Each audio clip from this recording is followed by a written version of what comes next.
अस्सलामुअलैकुम guys, welcome back to my channel. तो आज बहुत दिनों के बाद वापस वीडियो बना रहा हूँ मैं। तो बिना टाइम वेस्ट करे स्टार्ट करेंगे। आज क्लास 11th की वीडियो है जिसमें अपना टॉपिक है एटॉमिक स्ट्रक्चर का लेक्चर नंबर 9 है। तो चलिए वीडियो स्टार्ट करेंगे। आज का अपने टॉपिक्स जो है कवर होने वाले basically stability of half filled and completely field subshells. आज का मतलब ये चैप्टर का लास्ट टॉपिक रहने वाला है ये, और फिर चैप्टर की पूरे चैप्टर की समरी एक बार मैं समझा देता हूँ, ठीक है। तो इंक का कलर थोड़ा सा चेंज करके आगे बढ़ेंगे। Stability of half filled and completely field subshells, ठीक है। तो ये टॉपिक भी समझना बहुत ज़्यादा ज़रूरी है कि स्टेबिलिटी क्यों इम्पॉर्टेंट रहती है इलेक्ट्रॉनिक कॉन्फ़िगरेशन के लिए। अपन इलेक्ट्रॉनिक कॉन्फ़िगरेशन करते वक्त देखें कि थोड़े एलिमेंट्स में इलेक्ट्रॉनिक कॉन्फ़िगरेशन जो है ना SPDF ये ऑर्डर में नहीं जाता। तो क्यों नहीं जाता यहाँ पे समझ में आता। ग्राउंड स्टेट इलेक्ट्रॉनिक कॉन्फ़िगरेशन जो रहता एटम्स का, वो जो है ना करस्पॉन्ड करता state of lowest total electronic energy, ठीक है। जैसा मोस्ट ऑफ द एटम्स का इलेक्ट्रॉनिक कॉन्फ़िगरेशन अपन निकालते वो मैं लास्ट वीडियो में बताया था। बट थोड़े एलिमेंट्स के केसेस में, जैसे कि यहाँ पे जो मेंशन करे हुए कॉपर और क्रोमियम, ठीक है। ये कॉपर है Cu and this is chromium Cr, जहाँ पे दो सबशेल्स जो है 4s एंड 3d, इन लोग में इलेक्ट्रॉन्स थोड़ा डिफरेंटली फिल्ड होते हैं। इनकी एनर्जी स्लाइटली डिफरेंट है, तो इलेक्ट्रॉन जो है ना शिफ्ट हो जाता subshell of lower energy 4s subshell से 3d में शिफ्ट हो जाता, बिकॉज इनकी एनर्जी में ज़्यादा डिफरेंस नहीं है। इस ऐसे शिफ्ट से जो है सारे ऑर्बिटल्स में अगर ऐसा शिफ्ट हुआ तो हायर एनर्जी वाला जो सबशेल रहता वो कम्प्लीटली फिल्ड हो जाता या हाफ फिल्ड हो जाता। अब बैलेंस इलेक्ट्रॉनिक कॉन्फ़िगरेशन देख लो। क्रोमियम का पहले लिख दो, तो मैं इन दोनों का भी लिख रहा हूँ। क्रोमियम का है 3d5 4s1 और कॉपर का है 3d10 4s1 रेस्पेक्टिव, ओके। और जबकि इन लोगों का रह सकता था 3d4 और 4s2 and 3d9 and 4s2, ऐसा एक मिनट यहाँ दिख रहा है। लास्ट वाला चेंज कर देंगे थोड़ा सा, राइट। ऐसा भी रह सकता था इनका इलेक्ट्रॉनिक कॉन्फ़िगरेशन, बट नहीं है। क्यों नहीं है? बिकॉज d ऑर्बिटल स्टेबल नहीं रहता था जब ये कंप्लीट। अब देखो ये ज़्यादा स्टेबल है कंपेयर टू दिस, ठीक है। 3d10 is more stable then 3d9 because ये कम्प्लीटली फिल्ड है। और अगर क्रोमियम का केस देखें तो यहाँ पे भी 3d5 ज़्यादा स्टेबल है, मोर स्टेबल दैन 3d4। इसीलिए ये इलेक्ट्रॉन जो है इधर शिफ्ट हो गया और इसका इलेक्ट्रॉनिक कॉन्फ़िगरेशन ऐसा आता। एक्स्ट्रा स्टेबिलिटी है ऐसे इलेक्ट्रॉनिक कॉन्फ़िगरेशंस में बोल के फाइंड आउट हुआ। अब देखो जैसे कि यहाँ पे भी शो कर रहे हुए हैं,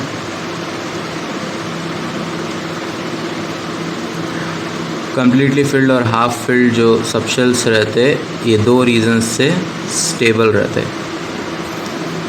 एक सबशेल है भाई, फॉर एग्जांपल डी ऑर्बिटल का है, ओके। 1 2 3 4 5। अब इसमें देखो एक काम करेंगे, वो p ऑर्बिटल का था, d ऑर्बिटल का आप ले रहा हूँ 1 2 3 4 5 6 7 8 9 10। ठीक है, ये d ऑर्बिटल है, ये इसके पूरे सब शेल्स है। ओके, तो यहाँ पे D5 जो रहता ना, D5 ND5 जो है ज़्यादा स्टेबल रहता ND4 हो या ND6 हो उससे। ठीक है, इससे ज़्यादा स्टेबल ND5 रहता बिकॉज ये हाफ फील्ड है, समझ गया ना। वैसे ND10 भी ज़्यादा स्टेबल रहता है ND9 और ND8 से। ठीक है, तो ये बेसिक सी बात है, समझना ज़रूरी है। ये बस एक एग्जाम्पल था, हर ऑर्बिटल में ऐसे ही रहता। हाँ, अभी यहाँ पे देखो सिमेट्रिकल डिस्ट्रीब्यूशन ऑफ इलेक्ट्रॉन्स। एक पॉइंट तो है सिमेट्रिकल डिस्ट्रीब्यूशन ऑफ इलेक्ट्रॉन्स, इसका ये पढ़ लो थोड़ा बेसिक। नेक्स्ट पॉइंट जो है वो इम्पॉर्टेंट है, एक्सचेंज ऑफ एनर्जी। ठीक है, exchange energy. The stabilizing effect arises when two or more electrons in the same spin are present in the degenerate orbitals of the subshell.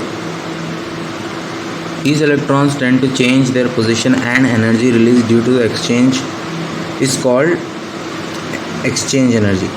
ठीक है, the number of exchange that can take place in maximum when the subshell is either half filled or completely filled as a result of energy exchange is maximum and so is the stability. तो भाई यही बात बोला इन्हें भी कि half field और full field जो है ना ज़्यादा स्टेबल रहते बिकॉज उनका एनर्जी एक्सचेंज जो रहता, एक्सचेंज एनर्जी जो रहता वो टाइम पे मैक्सिमम रहता जब कोई ऑर्बिटल हाफ फील्ड या फुल्ली फील्ड है। ओके, अब नेक्स्ट है ये इलेक्ट्रॉनिक कॉन्फ़िगरेशन। यहाँ पे चैप्टर अब एंड होता। ठीक है, इलेक्ट्रॉनिक कॉन्फ़िगरेशन है सारे एलिमेंट्स का। मैं यहाँ पे क्या ZR तक रखा, बट बाकी पूरे एलिमेंट्स का भी है, बस यहाँ पे देख लो बेसिक आप। क्रोमियम का यहाँ पे स्टार डाला हुआ है देखो, और कॉपर का भी स्टार है बिकॉज इन दोनों का थोड़ा ऐसा रहता, डिफरेंट रहता।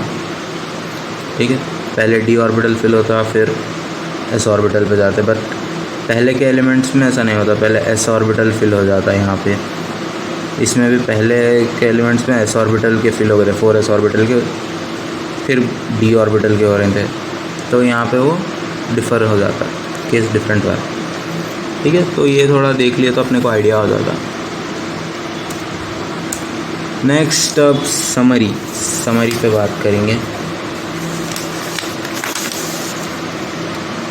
समरी देखो बहुत से पॉइंट्स है समरी में, पूरे चैप्टर की समरी है ये, इसीलिए मैं सिर्फ इम्पोर्टेंट पॉइंट्स डिस्कस करता हूँ। ओके, 1808 में जॉन डाल्टन एटम्स डिस्कवर करे। फिर और उन्होंने ये बोले कि एटम्स इंडिविजिबल रहते। ठीक है, इंडिविजिबल रहते, विच बाद में मालूम हुआ कि सही नहीं है। एटम्स को और फर्दर डिवाइड कर सकते हैं, इलेक्ट्रॉन्स, प्रोटॉन्स और न्यूट्रॉन्स में, सब एटॉमिक पार्टिकल्स में डिवाइड कर सकते बोल के। तो इससे जो है ना सब एटॉमिक पार्टिकल्स की डिस्कवरी से बहुत सारे एटॉमिक मॉडल्स का आया, इन डिस्कवरीज हुए। सबसे पहला उसमें था थॉमसन मॉडल 1898 में, 1898 थॉमसन मॉडल। और फिर उसके बाद रदरफोर्ड मॉडल था 1909 में। ये सब उतने ज़्यादा इम्पोर्टेंट बात ही नहीं है, बट एक जनरल नॉलेज के लिए याद रखे तो अच्छा है। ऐसे ही बहुत से मॉडल्स आए। फिर उसके बाद बोर्स मॉडल आया। ठीक है, बोर्स मॉडल कब 1913 में आया। आई होप ये दिख रहा। हाँ,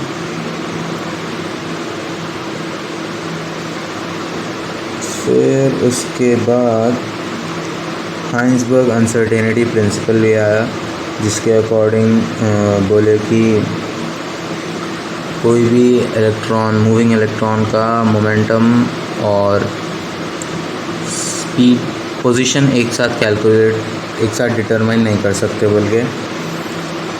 फिर वेव पार्टिकल डुअल नेचर आया, डुअल नेचर डिस्कवर हुआ।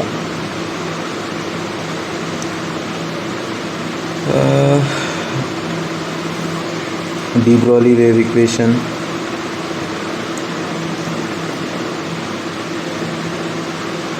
हाँ, टाइप्स ऑफ क्वांटम नंबर्स देख लो।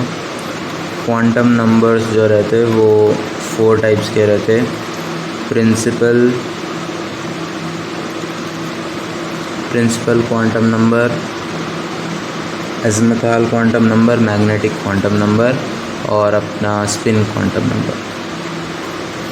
एज़िमुथल, मैग्नेटिक को ओरिएंटेशन भी बोलते हैं, और spin quantum number. According to quantum mechanical model of atom, the distribution of an atom containing number of electrons is divided into shells.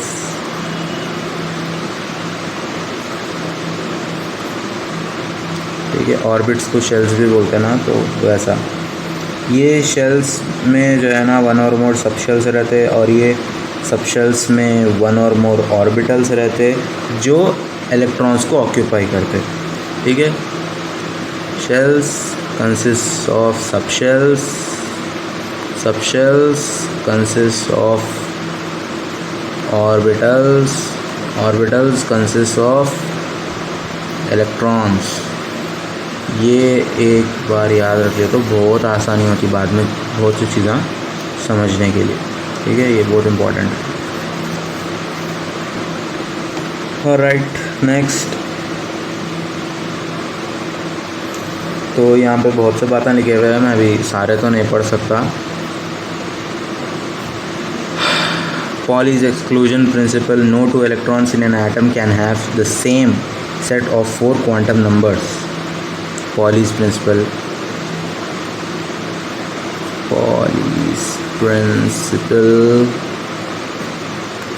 क्या है? No 2 electrons in an atom, in the same atom,